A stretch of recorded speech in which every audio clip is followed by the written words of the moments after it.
What am I doing? I have no idea. But basically, what this is, it's just me yapping, to be honest. I just have a lot of thoughts, and I wanted a way to basically just talk about them.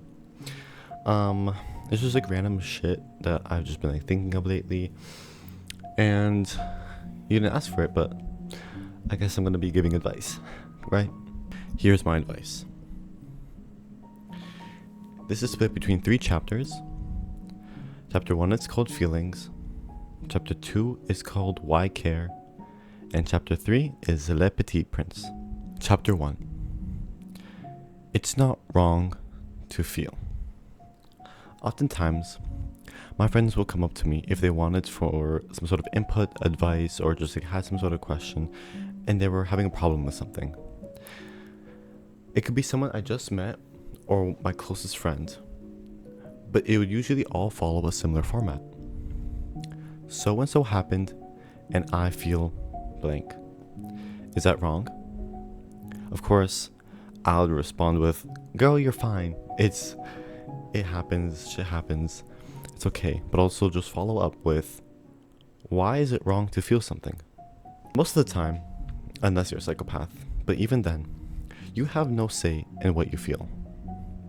Emotions are with you since birth and will follow you till death. Having something stuck with you does not make it wrong. I have ginger hair, and occasionally I dye it. But right now, I'm letting it grow back to being ginger, just for now.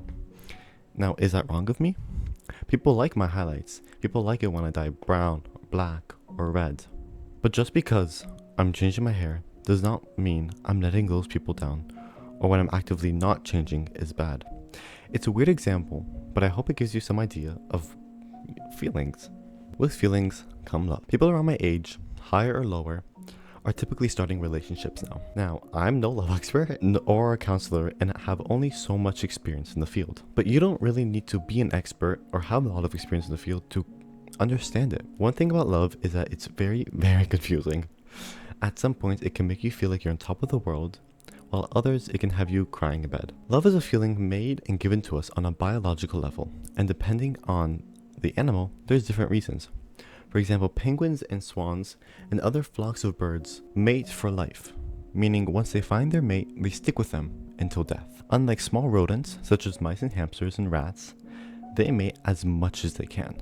According to an article in Britannica, a male mouse will mount the hamster of the female multiple times over a 20 to 30 minute period, or until one hamster loses interest and moves on to a next mate. Now, I'm not about to go bashing hamsters and saying they're all a bunch of cheaters, but look at why. Well, look at the world they're in. Are falcons afraid of hamsters eating them, or are hamsters afraid of falcons eating them? Love was created for us as a way to interest us into reproducing, as to, not go extinct. Swans and pigeons reproduce to work together to catch food such as fish, and hamsters reproduce as to not die off completely of large birds swooping down and hunting them. Humans are just the same. During the hunter-gatherer era to even Neanderthal times, we needed love to keep us reproducing, to hunt and gather. Shocking, I know, but times have changed. We, of course, will keep reproducing as to not go extinct, but on a philosophical level, there is no reason to love someone anymore. Is there? We still do, and we still actively search for that, and that includes most people, even me. It's a gift given to us by our ancestors. We don't need love, and we could all just mindlessly have sex to keep us reproducing. But the dopamine and love that love gives us makes life all the more enjoyable and worth living in a time where we live in is so filled with pain. But what happens when the love you have is gone? Breaking up or losing the person you love is literally not an emotion our bodies are made to handle. We were once like hamsters, mindlessly reproducing until we evolved to learn to love. But the feeling of the absence of love wasn't really in the design plan. When you love someone, your body is saying, "Hey, that's our life partner. We're done. We're good now." And most of the time, this happens without you even realizing it. And when it doesn't work out, you have to go back and tell your body, "Hey, no, that actually isn't our life partner." And our brain is not really designed for that, and it can feel like it tears you up from the inside. Trying to heal from a breakup is similar to what your body feels when someone you love passes away. If you have close friends, they might tell you it's okay, you will find someone new, or to just forget about them and move on. But don't let it bum you out. And to just learn to heal from a breakup. But what does it mean to heal? Does it mean to forget? You can forget someone whom you truly did love. So the same way you won't forget the person you love if they pass away. Now, I'm not about to give relationship advice because I'm also in need of it. When it's time to heal, it's time to move on. But moving on doesn't mean forgetting. We don't need to forget. You don't forget the way you felt with that person. You don't forget how the world felt or the small things. We don't forget that. And you don't need to forget the person who you loved, but to remember them, who they are, and who you are. Because your memories with that individual made you who you are now. It opened your mind to new feelings and taught you what it feels like to love and to be loved, and also to be hurt by love. Memories are the most important thing to a person, and to discard them is to discard yourself. Time heals all wounds is a saying that I very much agree with. But if there is one slight change that I could make, I would say time and memories are what heal all wounds. The more you remember a memory, the easier it becomes to remember it until it just becomes a past. Chapter 2. Why care? This chapter can be taken in two ways. One as in why care, and also why you should care. Metamorphosis is a book by Franz Kafka. This book is quite short and I really recommend to read it. But if you don't want to read it, I'll just give a quick synopsis. And if you don't want to be spoiled, skip to this timestamp. It goes like this. Gregor Samsa wakes up one morning transformed into a giant insect. He examines his body and realizes he cannot turn over onto his belly. His thoughts drift to a stressful job as a traveling salesman and his tyrannical supervisor. Gregor wishes he could quit, but feels trapped until he pays off his parents' debt to a supervisor. He considers going to work, but realizes he overslept and is late. Gregor's mother notices he hasn't left and calls to him. Gregor responds, but discovers his voice now sounds strange. His father and sister Greta attempt to enter his locked room and beg him to open the door. During that time, the doorbell rings. His supervisor has arrived to check on him. Annoyed and pressured, Gregor swings himself out of bed and onto the floor. He still cannot open the door because his hands have turned into insect legs. Outside, his parents try to convince the supervisor Gregor is sick. The supervisor warns Gregor that his job is at risk. Gregor tries to speak through the door, but his speech is distorted and unintelligible. Determined, Gregor struggles and finally unlocks the door.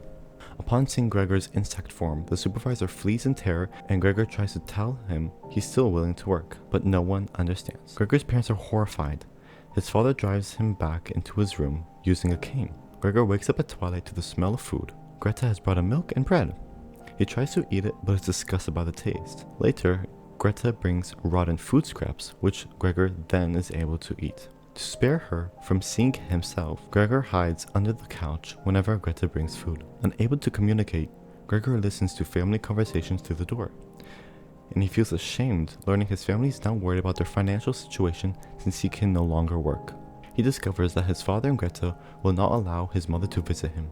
Gregor gradually adapts to his insect form and begins crawling on all walls for fun. Greta notices and asks her mother to help remove furniture to give Gregor more space.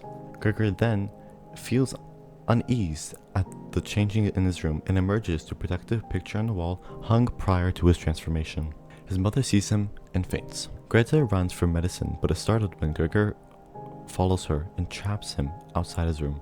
Gregor feels hurt, realizing Greta now fears him. Their father returns and throws apples at Gregor in rage. One apple lodges in his back, severely wounding him and nearly paralyzing him. As he fades, Gregor hears his mother begging his father to spare his life. After the injury, the family becomes slightly more tolerant and leaves his door open in the evenings. However, they are exhausted from working jobs to support themselves. The household grows gloomy and silent. Gregor is increasingly neglected, and now Greta barely feeds him anymore. Despite everything, Gregor dreams of sending Greta to the conservatory to study violin. To earn extra income, the family rents rooms to 3 lodgers, and the excess furniture is now moved into Gregor's room, leaving little space for him to move. Gregor stops eating almost completely, his door is shut to hide him from the lodgers. Unfortunately, one day the lodgers see Gregor and angrily cancel their stay without paying. Greta finally pleads with her parents to get rid of Gregor. She argues that if Gregor were truly himself, he would have left on his own. Gregor suddenly feels only love for his family and decides he must leave them in peace. He returns to his room, waits till sunrise, and dies. The family discovers his body, takes a day off work, they kick the lodgers out and go for a walk.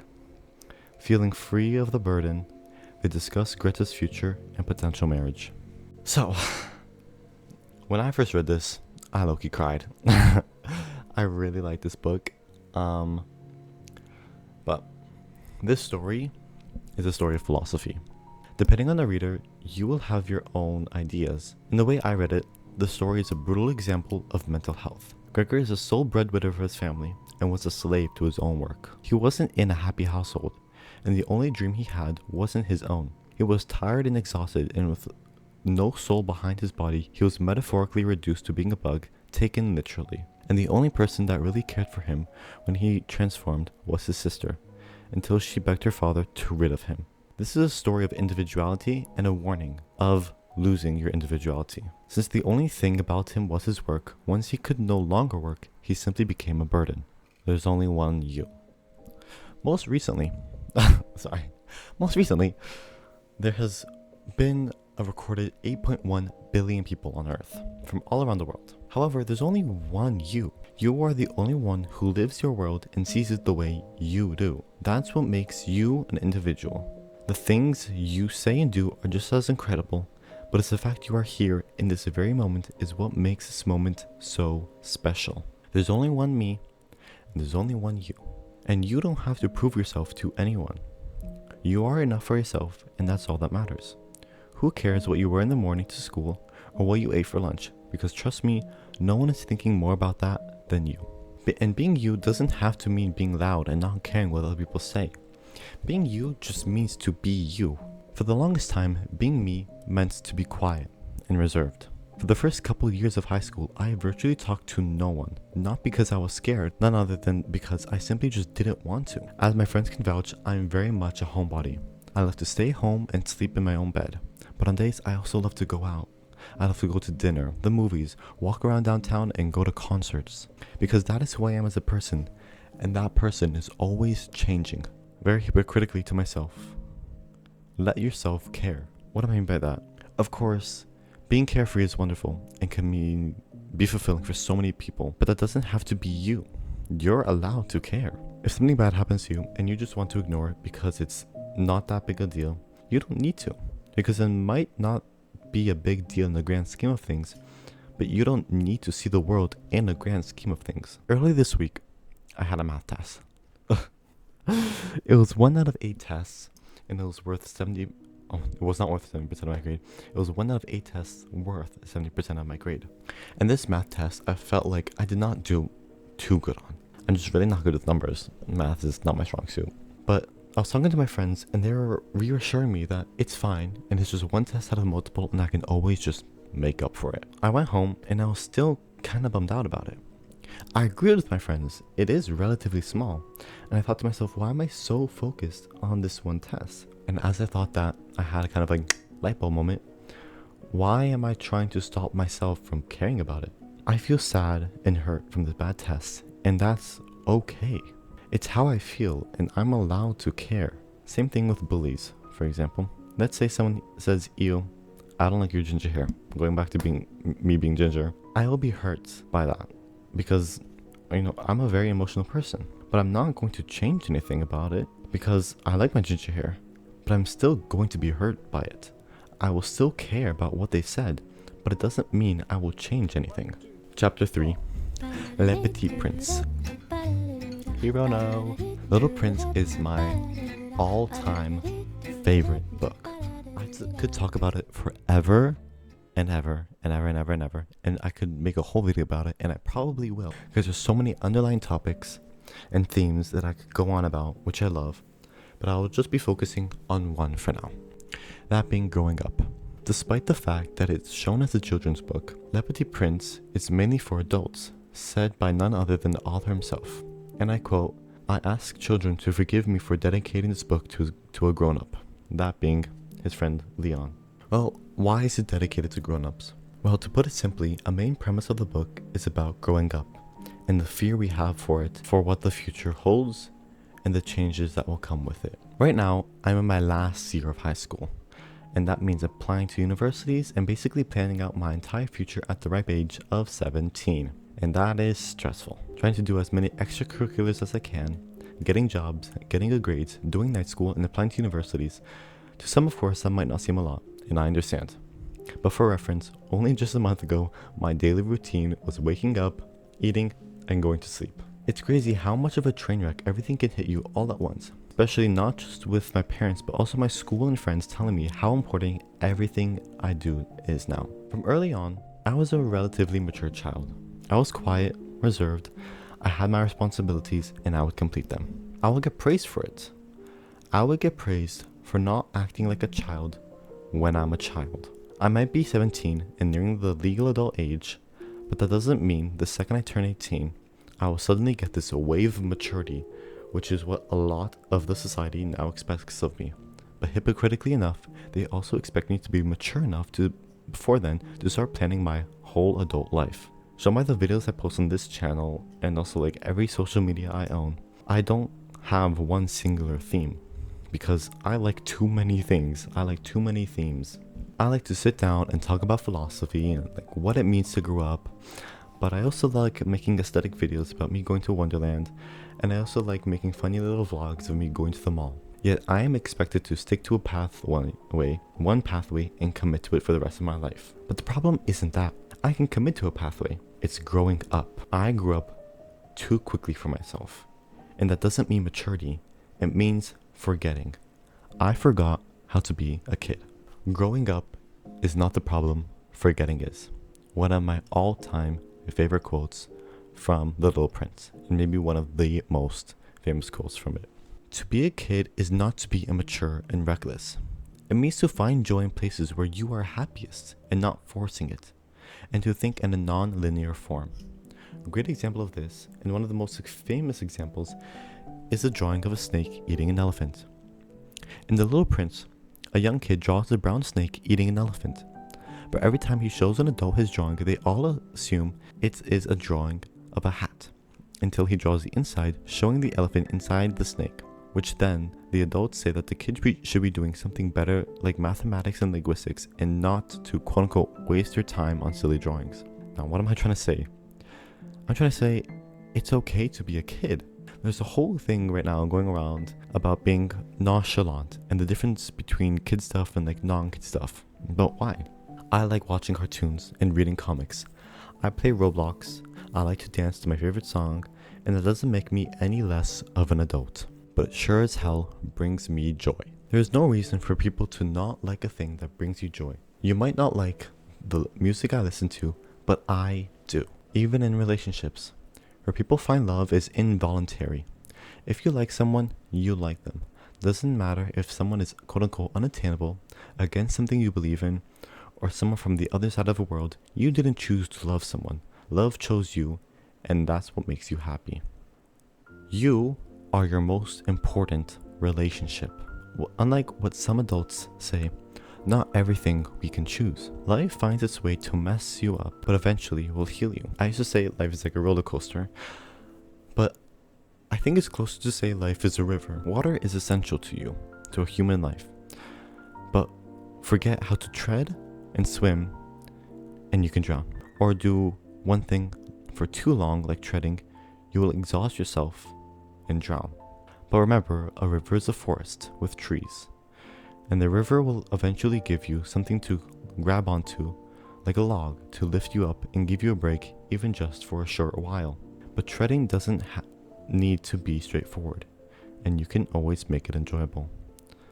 I need to stop with the metaphors. It's kind of getting out of hand.